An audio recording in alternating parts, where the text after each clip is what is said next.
Assalamualaikum warahmatullahi wabarakatuh.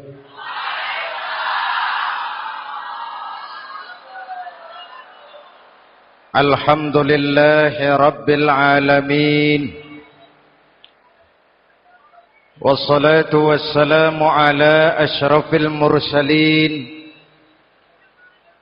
Sayyidina wa maulana Muhammadin wa ala alihi wa sahbihi ajma'in, amma ba'du. Saudara-saudara kaum muslimin yang berbahagia, hadirin, kesempatan malam ini saya ingin cerita akhirat saja. Sudah pernah ke akhirat belum? Mau? Kalau mau saya daftar, besok berangkat.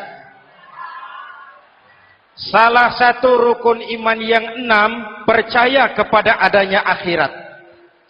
Satu saat alam ini akan hancur sehancur-hancurnya.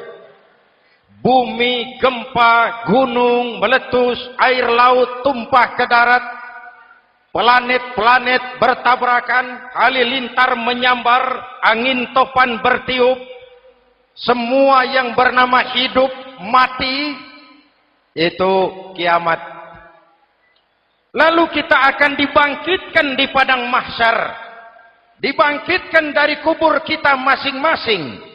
Dan subhanallah, pada saat bangkit dari kubur itu, keadaan muka kita ini menurut satu riwayat berubah menurut amalan kita masing-masing.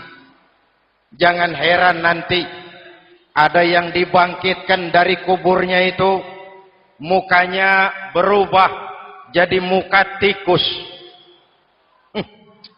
Hebat sekali, badannya badan manusia, tangannya tangan manusia, mukanya muka tikus. Sebab apa? Sebab waktu di dunia amalannya amalan tikus. Apa amalan tikus itu?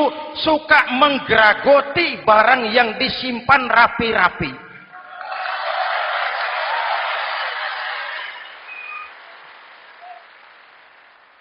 Itu nanti koruptor-koruptor yang menggeragoti uang rakyat, itu nanti bangkit mukanya muka tikus. Na'udzu. Saudara lihat, oh ini yang geragoti uang rakyat, mukanya muka tikus. Ada lagi yang bangkit dari kubur, mukanya itu berubah jadi muka harimau. Kenapa? Waktu di dunia amalannya amalan harimau. Apa harimau itu? Mau menang sendiri, keras kepala, kupeh.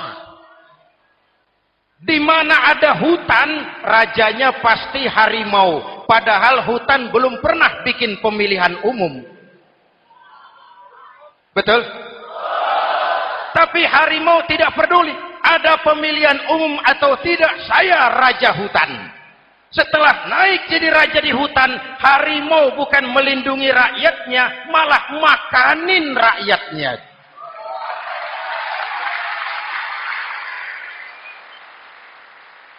Orang-orang yang mau benar sendiri. Ada lagi yang bangkit dari kubur gagah, mukanya muka ketek. Sebab apa? Waktu di dunia amalannya amalan ketek. Apa ketek itu? Rakus, serakah, tamak. Coba, ketek itu kasih pisang, dimakan. Berikan lagi, pegang. Berikan lagi, kakinya yang megang. Temannya diberikan, masih dirampas juga. Ketek. Serakah. Kalau mental ketek masih gentayangan di republik ini, maka pemerataan cuman akan jadi dongeng. kaum muslimin yang berbahagia. Pada saat itu di akhirat nanti, setiap orang sibuk dengan urusannya sendiri-sendiri. Boleh jadi setiap kita lalu akan dimintakan pertanggungan jawab. Boleh jadi orang tua tidak sempat lagi mengingat anaknya. Saudara tidak lagi sempat memikirkan saudaranya. Tiap orang akan dimintakan pertanggungan jawab. Dalam kondisi seperti itu, Rasulullah mengajarkan sab'atun yudhilluhumullahu yawma la dhilla illa zilluh. Ada 7 golongan manusia yang di akhirat nanti akan langsung mendapat perlindungan dari Allah Subhanahu wa taala. Orang lain sibuk, dia tenang. Orang lain resah dan gelisah, dia ayem. Kenapa? Mendapat perlindungan dari Allah. Sebab ketika di dunia, ia memberikan perlindungan kepada orang banyak. Siapa mereka? Mudah-mudahan kita termasuk salah satu di dalamnya. Mencari perlindungan Allah lebih-lebih dalam situasi sekarang ini. Pertama, imamun adil. Yang akan mendapat perlindungan langsung dari Allah adalah pemimpin yang adil. Sebab apa? Pemimpin yang adil melindungi banyak rakyat, maka pantas di akhirat dilindungi oleh Allah Subhanahu. Kita ini kan zon politikan. Kita ini makhluk yang tidak mungkin hidup sendiri-sendiri. Untuk melaksanakan hajat bersama, kita memerlukan pemimpin. Memilih pemimpin itu tidak sulit. Dalam fikih, ketika sholat, itu dijelaskan bagaimana cara memilih imam. Siapa yang diangkat jadi imam? Pertama, a'lamuhum. Orang yang paling alim di kampungmu siapa? Angkat jadi imam. Yang paling alim, paling menguasai persoalan, sehingga bisa membawa bangsa keluar dari kesulitan. Pemimpin yang bisa menyelesaikan masalah, bukan yang menimbulkan masalah.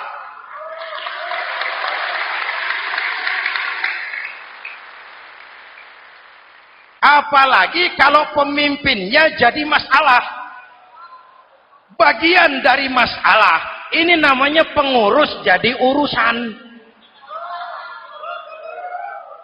A'lamuhum. Pak, di kampung saya ada 2 orang. Alimnya sama. Yang mana yang jadi imam? Afsahuhum. Yang lebih fasih lidahnya. Yang paling pandai menyuarakan aspirasi rakyatnya. Punya sense of crisis. Yang satu alim, tapi pelo. Yang satu alim, tidak pelo. Yang tidak pelo jadi imam. Kenapa tidak sah orang fasih bermakmum kepada imam pelo? Pak, ini imam pelo, makmum pelo semua. Sah. Namanya kampung pelo. Aduh Pak, ini 2 orang alimnya sama, fasihnya sama. Yang mana yang jadi imam? Aktsaruhum sinnan. Yang lebih tua umurnya, senioritas baru dihitung. Lahirnya bareng Pak. Yang mana yang jadi imam? Awaluhum hijratan. Yang lebih dulu tinggal di situ. Yang punya semangat nasionalisme yang tinggi. Yang cinta kepada bangsa dan rakyatnya. Sudah ada imam? Sudah. Ayo azan. Apa azan itu? Proklamasi. Sholat mau dimulai. Sudah azan? Sudah. Qobliyah 2 rakaat. Qobliyah. Apa qobliyah itu? Dulu ada namanya Panitia Persiapan Kemerdekaan Indonesia. Qobliyah. Sudah qobliyah? Sudah. Luruskan shaf. Atur barisan yang lurus. Rapatkan barisan. Apa ini? Bentuk pemerintahan yang kompak, bersih, berwibawa. Jangan sesama elit saling tawuran.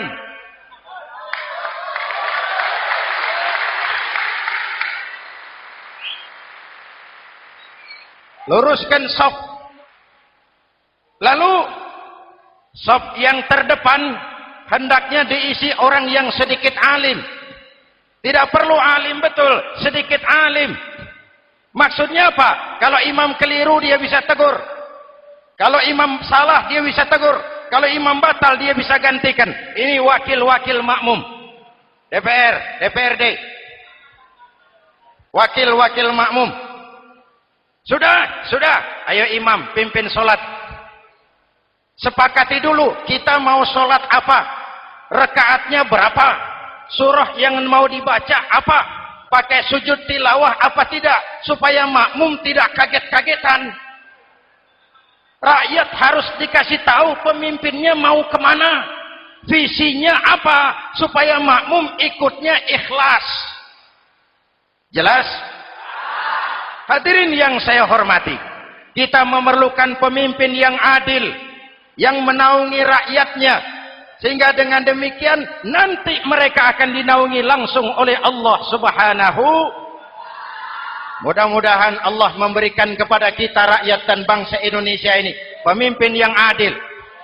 Saya yakin perjalanan waktu akan mengantarkan kita di mana orang-orang akan terbuka topengnya, sehingga akan jelas mana pembela rakyat, mana penyengsara rakyat.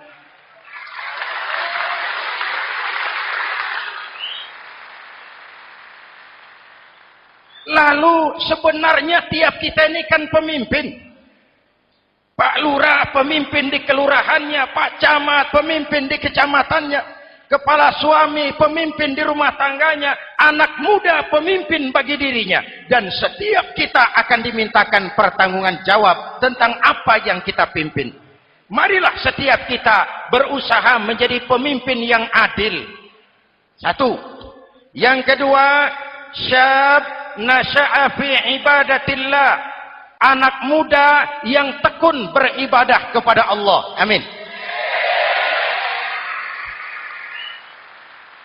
Remaja adalah masa depan kita semua.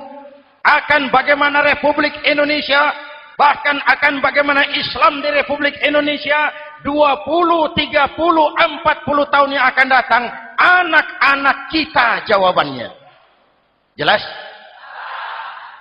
Maka menghancurkan Islam tidak usah menyegel masjid, tidak usah menutup pesantren, tidak perlu melarang pengajian, cukup dengan meracuni remaja dan pemuda Islam, menjauhkan mereka dari agama dan ulama. Kalau mereka sudah jauh dari agama dan ulama, tinggal menunggu pergantian generasi.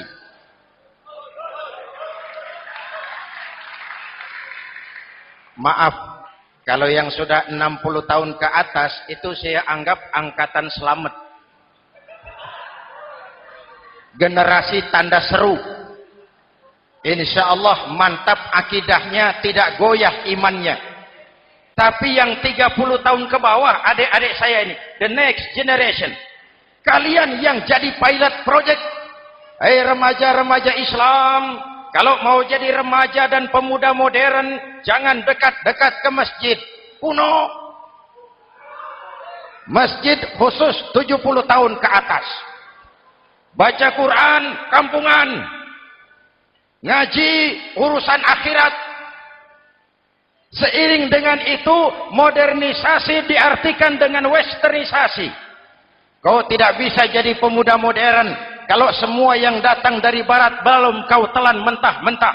Kau harus bisa bergaul seperti orang barat, berpakaian seperti orang barat, berumah tangga seperti orang barat, makan minum seperti orang barat. Kalau nyanyi lagunya lagu barat yang orang lain nggak ngerti, kamu juga nggak tahu. Mengalirlah narkoba dalam segala bentuknya. Maka muncullah generasi-generasi santai, generasi-generasi salon yang mencoba mencari pelarian hanya dengan kesenangan sesaat, tapi menghancurkan masa depan yang pasti.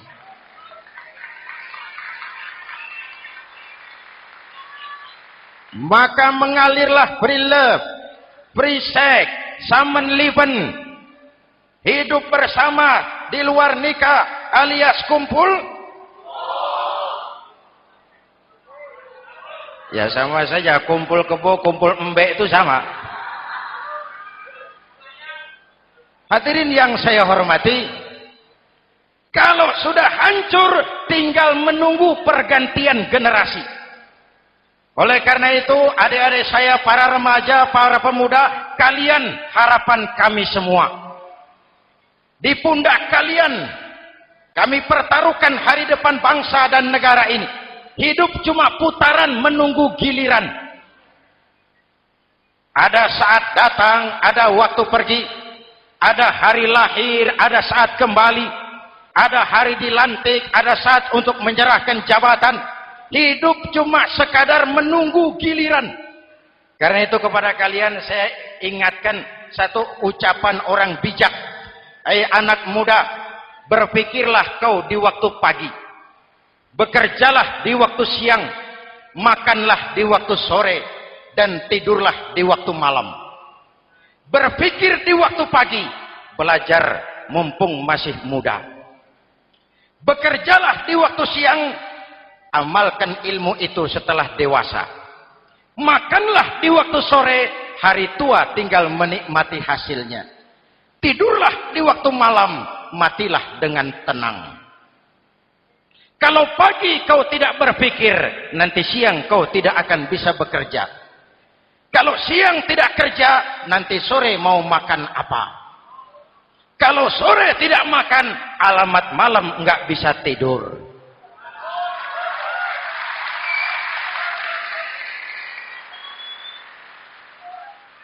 Kalau waktu remaja, waktu muda maunya santai-santai saja, dewasanya bingung. Kalau dewasanya bingung, hari tua terlunta-lunta. Kalau hari tua terlunta-lunta, matinya menteleng. Maka lebih baik makan singkong betulan daripada makan roti mimpi. Ayo, makan singkong betulan, makan roti mimpi, lebih bagus mana? Lebih bagus makan roti betulan. Kalau perlu, lebih baik sekolah sambil dagang koran, sekolah sambil parkir mobil, sekolah sambil semir sepatu, daripada petatang peteteng tanpa prospek hari depan yang ada artinya.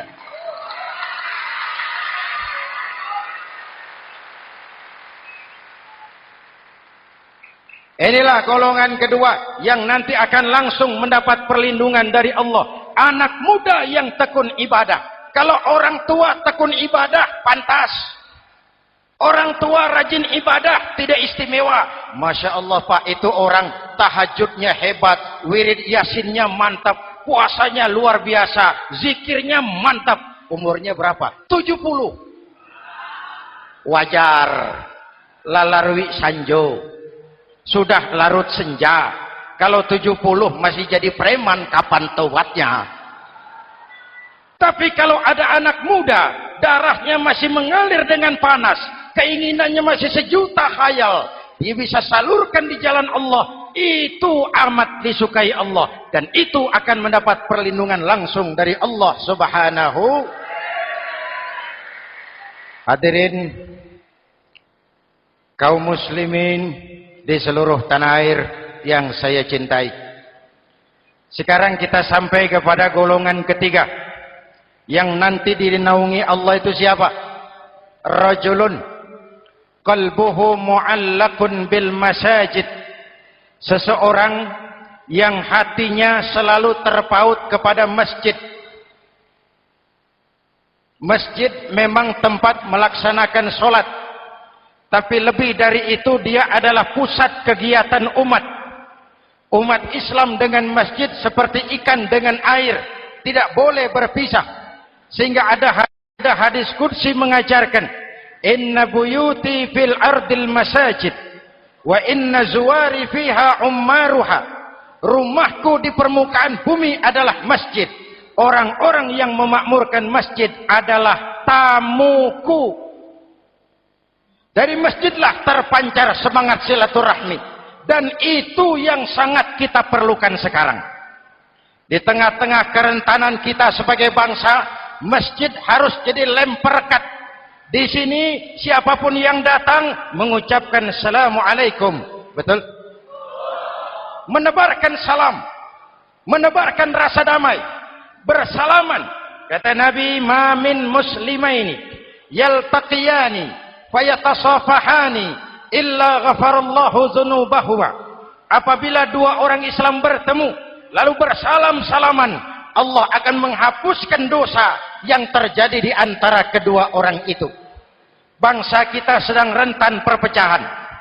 Benih-benih disintegrasi bertebaran di mana-mana. Maka mari kita kembali ke masjid untuk menyusun semangat kebersamaan, meluruskan saf, merapatkan barisan, dan menerjemahkannya di luar masjid.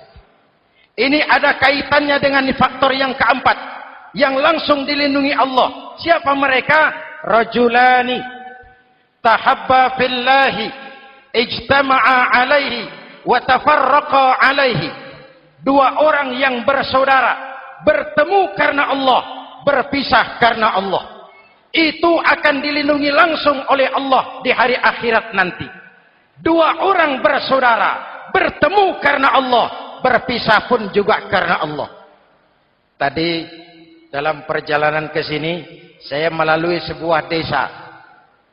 Masih ada sisa-sisa tawuran antar desa. Saya tidak sebutkan desanya, itu rahasia perusahaan. Saya cuma prihatin, siapa lawan siapa? Siapa yang kita bakar rumahnya? Siapa yang kita sambiti dengan batu? Siapa yang kita rugikan? Padahal urusannya kadang-kadang sepele. Di satu desa misalnya, cuma urusan kaset jadi tawuran antar desa. Ini kan hal yang sangat sepele. Padahal Nabi mengajarkan dengan keras, kalau dua orang Islam saling bertengkar, al-qatil wal maktul finnar. Yang membunuh dan yang dibunuh, dua-duanya neraka. Sahabat bertanya, "Ya Rasul, kalau yang membunuh masuk neraka, pantas. Kenapa yang dibunuh neraka juga?" Rasulullah senyum lalu berkata, "Yang dibunuh pun sudah punya niat membunuh. Cuma keduluan dibunuh. Andai kata tidak dibunuh, dia yang akan membunuh." Mari kita renungkan, kenapa sebagai bangsa kita seperti tercabut dari akar budaya kita. Kita jadi beringas, kita jadi brutal untuk hal yang sepele. Yang satu teriak Allahu Akbar, yang lain teriak Allahu Akbar. Siapa lawan siapa? Dulu Bung Tomo teriak Allahu Akbar, musuhnya londo.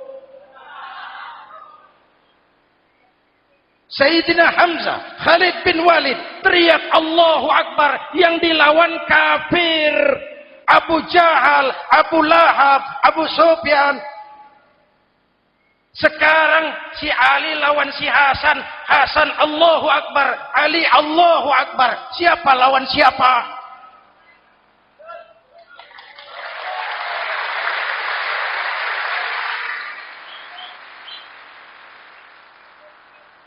Kenapa kita jadi begitu mudah menggunakan nama Tuhan untuk melampiaskan ambisi pribadi? Kenapa Allahu Akbar yang begitu sakral kita lepas cuma untuk pelampiasan sebuah dendam? Dua orang yang bersaudara bertemu karena Allah, berpisah karena Allah. Itu ukurannya. Kau di jalan Allah, kau saudaraku. Keluar dari jalan Allah, selesai persaudaraan sampai di sini.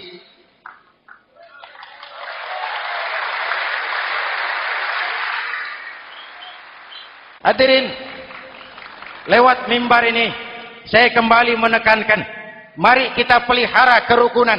Pertama, rukun antar umat seagama, sesama muslim harus bersatu. Yuk, kita rukun yuk. Kita kompak yuk. Kita bersatu yuk. Sesama muslim, kaos boleh berbeda, boleh. Jaket boleh tidak sama, silakan. Paham politik boleh berbeda, boleh. Kau lewat sana, saya lewat sini, nanti kita ketemu di sana. Betul? Mari lapang dada menerima perbedaan, tetapi mengarah kepada satu tujuan yang sama. Walaupun bineka, kita ini tunggal, seperti dilatih di masjid ini. Dua orang yang bersaudara, bertemu karena Allah, berpisah karena Allah. Hati-hati, di masyarakat sekarang ini kan lebih banyak tukang kompor daripada tukang lem. Tahu tukang kompor? Hangati sana, panasi sini, bakar sana, sulut sini. Terbakar kita, dia lari tepuk tangan. Udah capek kita rakyat diobok-obok. Udah capek kita rakyat dialamatkan, dijadikan address. Semua kalau pidato demi rakyat, untuk rakyat, buat rakyat, padahal nggak pernah kenal sama rakyat.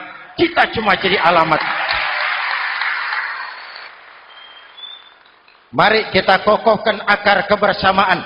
Kita sama-sama anak Ibu Pertiwi. Di negeri ini kita dilahirkan. Air negeri ini yang kita minum. Udara negeri ini yang kita hirup. Kalian remaja, kalian pemuda, lebih bertanggung jawab karena kalian anak Ibu Pertiwi. Hadirin yang saya hormati, maka tetaplah jaga semangat kebersamaan. Ini yang keempat. Yang kelima, rajulun zakarallaha khalian fafadat ainahu. Seseorang yang mengingat Allah dalam kesunyian, lalu berlinang air matanya. Tengah malam, dikala orang sedang tidur, dia bangun munajat. Gemersik tikar tersentuh tangan, laksana lambayan tangan malaikat maut datang hendak merenggut nyawa. Terbayang dosa yang pernah dia kerjakan, air mata berurai membasahi pipi tanpa terasa. Orang yang munajat semacam itu nanti langsung mendapat perlindungan dari Allah Subhanahu. Saya pernah baca hadis qudsi, merinding bulu kuduk saya mendengar hadis qudsi ini. Terbayang Indonesia saya, Indonesiaku, Indonesiamu, Indonesia kita semua. Apa kata Allah dalam hadis qudsi? Inni la ahammu bi'azabi ibadi. Kadang-kadang aku muak melihat tingkah laku manusia. Aku kepengen turunkan azab. Kalau azab turun di bumi, kita sudah merasakan banjir di mana-mana. Manado banjir, Sumatera Barat banjir, Jambi banjir, Bengkulu, tanah longsor di Purworejo, Cilacap banjir, Sukabumi gempa, Pandeglang gempa, ekonomi terpuruk, antar kampung tawuran, antar elit di atas tawuran.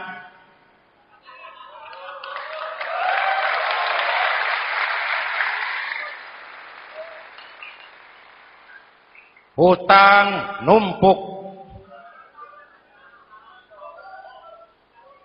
40% APBN kita ini sekarang cuma untuk bayar hutang. Itu pun dengan asumsi dolar 7.000, 9.000, artinya sekitar 50% APBN kita untuk bayar hutang. Untungnya sekarang ini yang agak menolong, harga minyak membaik di pasaran internasional. Hadirin yang saya hormati, ini lagi ngomong apa saya sih? Aku pengen turunkan azab, tetapi kata Allah, ketika aku melihat orang-orang tua yang sujud di keheningan malam, bayi-bayi tanpa dosa masih menyujud. Ada hadis qudsi mengajarkan, inna buyuti fil ardil masajid wa inna zuwari fiha ummaruha. Rumahku di permukaan bumi adalah masjid. Orang-orang yang memakmurkan masjid adalah tamuku. Dari masjidlah terpancar semangat silaturahmi. Dan itu yang sangat kita perlukan sekarang. Di tengah-tengah kerentanan kita sebagai bangsa, masjid harus jadi lem perekat. Di sini siapapun yang datang mengucapkan assalamualaikum. Betul? Menebarkan salam, menebarkan rasa damai, bersalaman. Kata Nabi, ma min muslimaini yaltaqiyani fayatasafahani illa ghafarallahu dzunubahuma. Apabila dua orang Islam bertemu lalu bersalam-salaman, Allah akan menghapuskan dosa yang terjadi di antara kedua orang itu. Bangsa kita sedang rentan perpecahan. Benih-benih disintegrasi bertebaran di mana-mana. Maka mari kita kembali ke masjid untuk menyusun semangat kebersamaan, meluruskan saf, merapatkan barisan, dan menerjemahkannya di luar masjid. Ini ada kaitannya dengan faktor yang keempat, yang langsung dilindungi Allah. Siapa mereka? Rajulani tahabba fillahi ijtama'a alaihi wa tafarraqa alaihi. Dua orang yang bersaudara, bertemu karena Allah, berpisah karena Allah.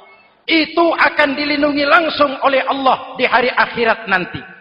Dua orang bersaudara, bertemu karena Allah, berpisah pun juga karena Allah.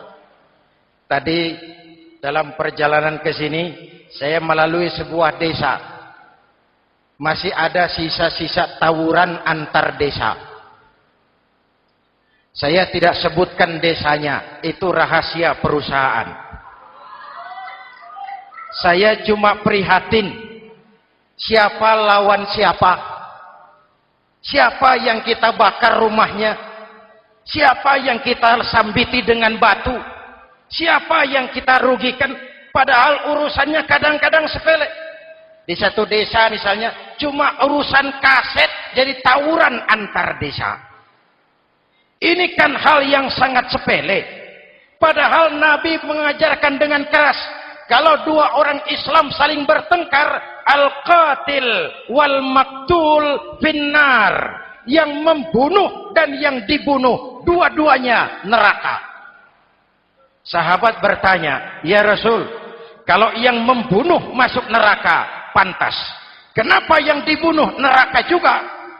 Rasulullah senyum lalu berkata, yang dibunuh pun sudah punya niat membunuh. Cuma keduluan dibunuh. Andai kata tidak dibunuh, dia yang akan membunuh. Mari kita renungkan, kenapa sebagai bangsa kita seperti tercabut dari akar budaya kita. Kita jadi beringas, kita jadi brutal untuk hal yang sepele.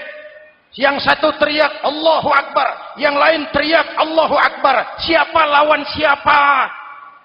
Dulu Bung Tomo teriak Allahu Akbar, musuhnya londo. Sayyidina Hamzah, Khalid bin Walid teriak Allahu Akbar, yang dilawan kafir. Abu Jahal, Abu Lahab, Abu Sufyan. Sekarang si Ali lawan si Hasan, Hasan Allahu Akbar, Ali Allahu Akbar. Siapa lawan siapa?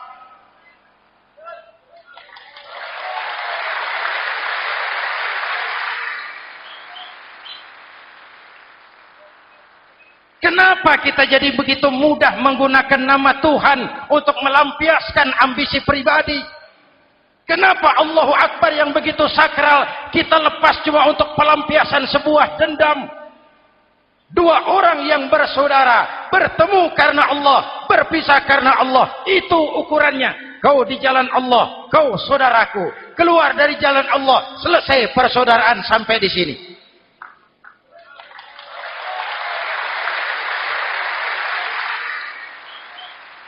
Hadirin, lewat mimbar ini saya kembali menekankan, mari kita pelihara kerukunan. Pertama, rukun antar umat seagama. Sesama muslim harus bersatu. Yuk, kita rukun yuk. Kita kompak yuk. Kita bersatu yuk. Sesama muslim, kaos boleh berbeda, boleh. Jaket boleh tidak sama, silakan. Paham politik boleh berbeda, boleh. Kau lewat sana, saya lewat sini, nanti kita ketemu di sana. Betul? Mari lapang dada menerima perbedaan, tetapi mengarah kepada satu tujuan yang sama. Walaupun bineka, kita ini tunggal. Seperti dilatih di masjid ini. Dua orang yang bersaudara, bertemu karena Allah, berpisah karena Allah. Hati-hati, di masyarakat sekarang ini kan lebih banyak tukang kompor daripada tukang lem. Tahu tukang kompor? Hangati sana, panasi sini, bakar sana, sulut sini. Terbakar kita, dia lari tepuk tangan. Udah capek kita rakyat diobok-obok. Udah capek kita rakyat dialamatkan, dijadikan address. Semua kalau pidato demi rakyat, untuk rakyat, buat rakyat, padahal nggak pernah kenal sama rakyat. Kita cuma jadi alamat. Mari kita kokohkan akar kebersamaan. Kita sama-sama anak Ibu Pertiwi. Di negeri ini kita dilahirkan. Air negeri ini yang kita minum. Udara negeri ini yang kita hirup. Kalian remaja, kalian pemuda, lebih bertanggung jawab karena kalian anak Ibu Pertiwi. Hadirin yang saya hormati, maka tetaplah jaga semangat kebersamaan. Ini yang keempat. Yang kelima, rajulun zakarallaha khalian fafadat ainahu. Seseorang yang mengingat Allah dalam kesunyian lalu berlinang air matanya. Tengah malam, dikala orang sedang tidur, dia bangun munajat. Gemersik tikar tersentuh tangan, laksana lambaian tangan malaikat maut datang hendak merenggut nyawa. Terbayang dosa yang pernah dia kerjakan, air mata berurai membasahi pipi tanpa terasa. Orang yang munajat semacam itu nanti langsung mendapat perlindungan dari Allah Subhanahu. Saya pernah baca hadis qudsi, merinding bulu kuduk saya mendengar hadis qudsi ini. Terbayang Indonesia saya, Indonesiaku, Indonesiamu, Indonesia kita semua. Apa kata Allah dalam hadis qudsi? Inni la ahammu bi'azabi ibadi. Kadang-kadang aku muak melihat tingkah laku manusia. Aku kepengen turunkan azab. Kalau azab turun di bumi, kita sudah merasakan banjir di mana-mana. Manado banjir, Sumatera Barat banjir, Jambi banjir, Bengkulu, tanah longsor di Purworejo, Cilacap banjir, Sukabumi gempa, Pandeglang gempa, ekonomi terpuruk, antar kampung tawuran, antar elit di atas tawuran.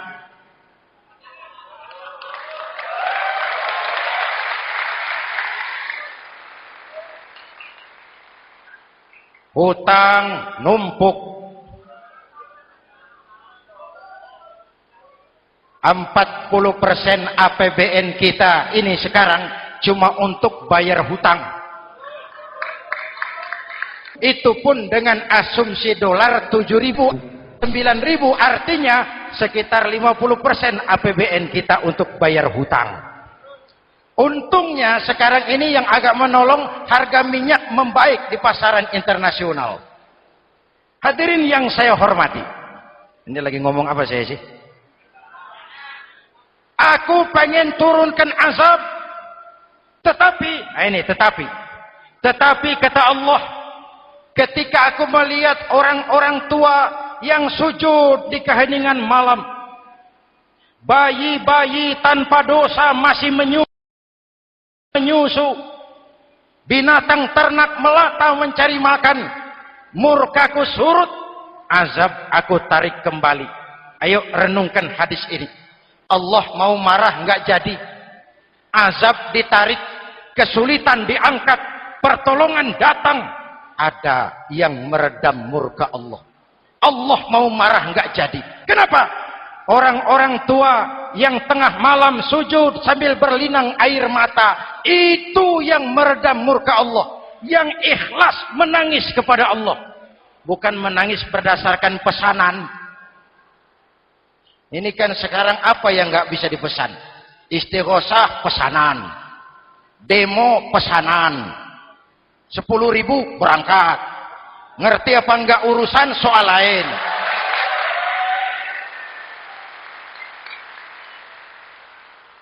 Jadi bukan demonstran, pekerja demo. Orang tua yang ikhlas nangis kepada Allah di keheningan malam, kita hutang jasa kepada orang-orang tua yang ikhlas seperti itu. Itu yang menjaga keselamatan bangsa. Allah mau murka enggak jadi sepanjang masih banyak orang-orang tua yang sujud di tengah malam. Amin. Yang kedua, bayi tanpa dosa masih menyusu. Tanpa dosa. Binatang melata mencari makan. Sekarang bagaimana kesulitan, gak mau panjang. Mengamalkan hadisnya terbalik. Yang disuruh itu orang tua tengah malam sujud. Bayi tanpa dosa nyusu. Sekarang ini orang tua tengah malam nyusu. Bayi tanpa dosa dibuang ke tempat sampah. Akibat pergaulan bebas, bayi tanpa dosa dibuang ke tempat sampah. Orang tua tengah malam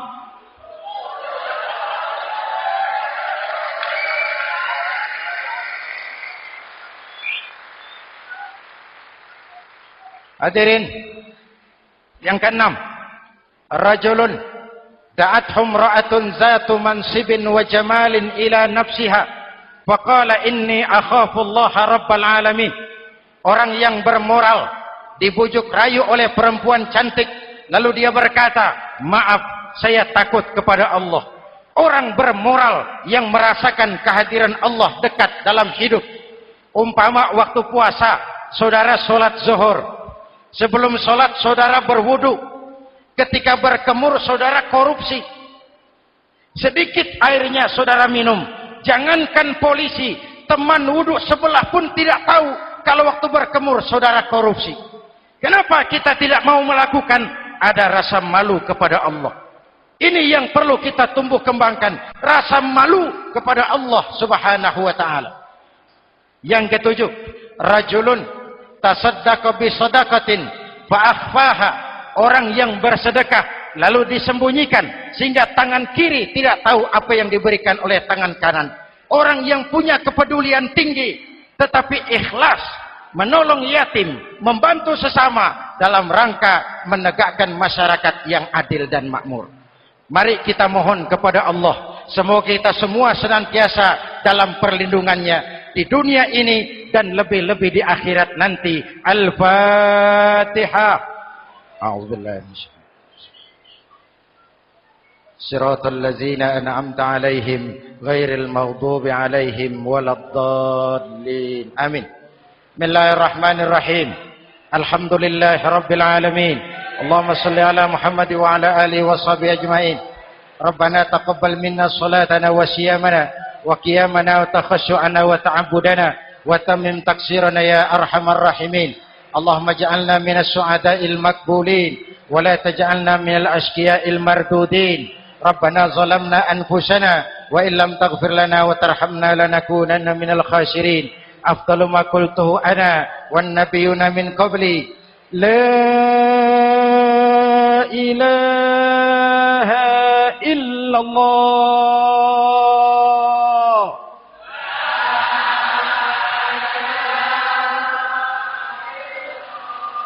La ilaha illallah.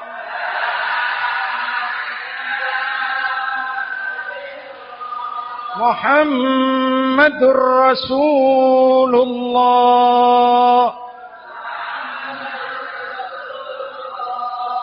Kalimatu haqqin 'alaiha nahya wa 'alaiha namut wa 'alaiha nub'atsu insyaallah minal aminin wa akhiru da'wana alhamdulillahi rabbil alamin. Assalamualaikum warahmatullahi wabarakatuh.